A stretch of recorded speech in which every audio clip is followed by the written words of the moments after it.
হস্ততাঁত শিল্পের উন্নয়নে বিশেষ গুরুত্ব দিয়েছে বর্তমান কেন্দ্র রাজ্য সরকার। তাঁত শিল্পীদের স্বাবলম্বী করে তুলতেও এই শিল্পের উন্নয়নে নেওয়া হয়েছে বিভিন্ন প্রকল্প। জনজাতি গৌরব দিবস উপলক্ষে শুক্রবার প্রজ্ঞা ভবনে এক অনুষ্ঠান হয়।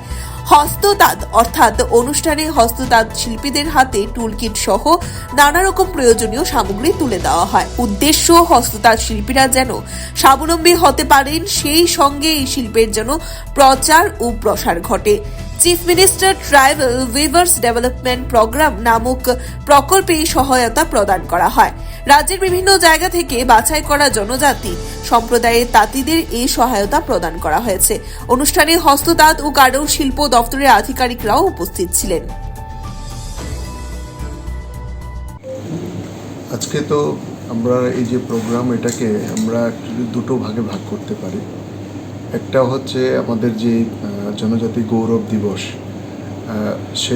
সেটার একটা উপলক্ষ আছে। পাশাপাশি আমাদের যে হ্যান্ডিক্রাফট এবং হ্যান্ডলুম ডিপার্টমেন্টের যে ভারত সরকারের এই সেক্টরকে এগিয়ে নিয়ে যাওয়ার ক্ষেত্রে যে পরিকল্পনা আছে, সেটাকে কেন্দ্র করে আমাদের যারা উইভার, সার্জন, আর্টিজান যারা আছেন, তাদেরকে আরও উৎসাহিত করে এক সময় আমরা যেরকম বলতাম যে আমাদের এই বাঁশবেত শিল্পে আমরা ত্রিপুরা যে বিশ্ববিখ্যাত ছিলাম, অর্থাৎ ভারতবর্ষকে ত্রিপুরা কিন্তু বিশ্ববিখ্যাতের যে দরজায় সেটা পৌঁছে দিয়েছিল। তো সেটাকে আবার একবার পুনর্জাগরণের দৃষ্টিতে আমাদের ভারত সরকার এবং রাজ্য সরকারের যৌথ উদ্যোগে আমাদের গৌরব আবার পুনরুদ্ধারের যে কাজ, সেটাতে আমরা নেমেছি।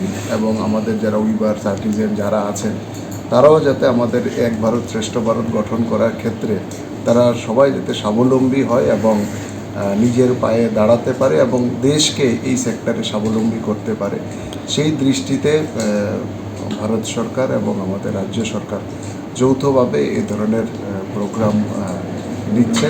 এবং আমি আশা করি যে এই উদ্যোগের ফলে আমরা অনেক আমাদের সরকার আসার পর এই সেক্টরে অনেক উৎসাহ উদ্দীপনা আবার আনতে পেরেছি, যারা আমাদের উইভার্স আছেন, যারা ইয়েরা আছেন।